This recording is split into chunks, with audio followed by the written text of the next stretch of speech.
Could you ever cheat on me? Absolutely. What? That's why I don't make dumb decisions like talking to guys one-on-one or hanging out in like compromising situations, because I'm a human being, you're a human being, and I'm sorry, babe, I don't know if this is hard for you to hear, but everybody is absolutely capable of infidelity in the right/wrong circumstance. How many times do you get to cheat before it counts as cheating? Once. Oh, okay. That's why boundaries are so important. You're never going to see me in a situation, even if people think I might be too strict, I don't care, because I'm not taking that chance.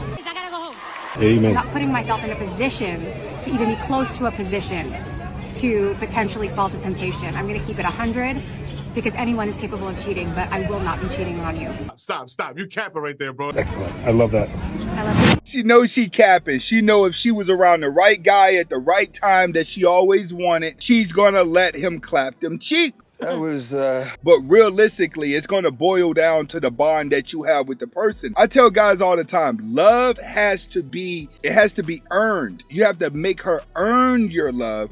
At the beginning of the relationship, it's always infatuation. You'll truly not know if you're in love until the relationship is pressure tested. Get to the next one. Most men out there don't have chains like me. That's number one. Let's separate the real from the fake. There's a lot of niggas with chains and a lot of them is fake. Necklaces and jewels and other shiny things. None of them are like mine. Let's separate the real from the fake. Most men don't look like me. I'm gorgeous. You dig? Number two, I'm intellectual. Number three, got more waves than Jerry got curved. So at the end of the day, you don't meet niggas like me every day. The niggas you talking about, they not nowhere near me. They ain't even like me. They don't smell like me. They don't look like me. They don't talk like me. I'm a different breed. But I get it. You ain't never seen nothing like this before in your life. So you trying to categorize based on your experience. But trust me when I tell you, it's a rare breed over here. And if you're lucky, you might get the opportunity to find out. You dig? You gotta be anointed by God for that one. Good to be confident. Oh, good to be confident. Great to be confident. But you have to understand, guys, beauty is in the eyes of the beholder. Majority of the relationships that's lasting extremely happy are going to be from ugly people, all right? When you start talking this talk, I'm the man, I get the women, they ain't built like me, he knows his lane. He's not going to be able to go into the sophisticated crowd and talk like this. He's going to stay around those hood boogers that it works for. See, the hood boogers love when a man talk like this. This is why they cater towards pimps. They cater towards narcissist men. Once you know your lane and you know that you could dominate your lane, you know what type of women are in your lane, that's when you win as a man. You're listening to a man who knows his lane, he knows exactly what type of women want him, and he knows exactly how to talk to get them. This game doesn't work on all women. That's what men have to understand. You can't look at women from a universal scale. You can only look at women that you're going to win with that's in your lane. When you go outside your lane as a man, that's when you get with the wrong woman and get done dirty. All right, guys, if you made it this far in the video, do me a favor, go ahead and hit that subscribe button, hit that like button. The reason why I'm still single is because when I look around to see how much pain, abuse, tiredness, exhaustion that women are going through in these relationships, it always makes me take a step back and really think about, do I want to be tied with this person? Because once you get tied with a man and you have kids with this man, that literally holds you back and delays you if it's not the right man. Like, think about everybody you know who has stuck with a man or tied to a man, whether they be through marriage, through financial, through babies. This man literally has a hold over you and you instantly lose your freedom. And the one thing that I've enjoyed about being single this whole time is my freedom. I get to do what I want, go where I want, spend however I want with the company that I want, travel on a last minute notes dime. Like, freedom is the best thing to happen to a single woman. Yes, it does get lonely. Yes, you think, oh, what if I was in a relationship? What if I had a man? What if, and I just keep thinking, but I would be in a relationship if the right man came through. I would be. I would say yes. If the right guy was treating me right, was you know, adding to my life to make my life better, that I would be benefiting from this relationship, then I would be in one. But until I meet that man who is going to elevate me in life and better me, then I'm happy being single without all the drama that some of these women are going through, period. Girlie just did a video with a cold sore on her lip. All right, first, let's knock that out. Second of all, did you see the chap around the rest of the lip? Did you see the bonnet on the head? She don't even look like she take care of herself. So she's probably not single by choice.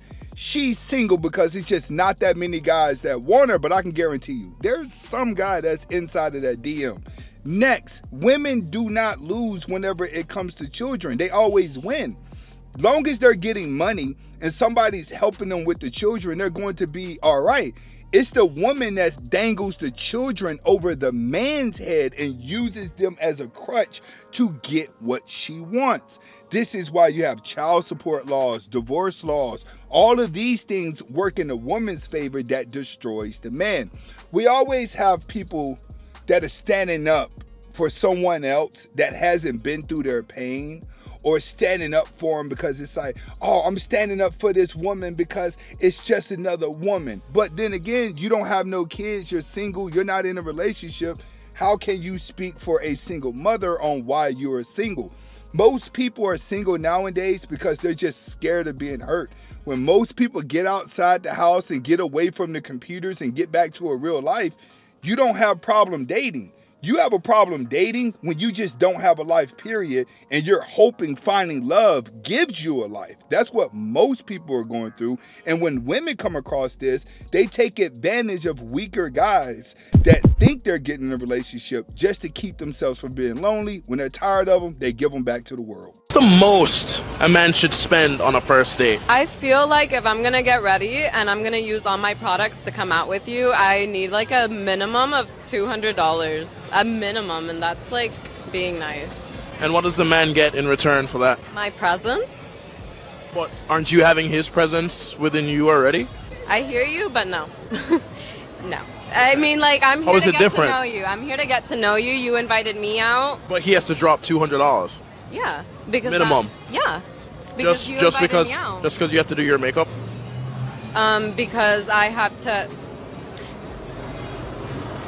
Okay, so we're gonna do the math. My moisturizer is $400. My eye cream is $300. My serum is like another $300. My makeup, you know, not included. So if I have to spend, you know, that's my money.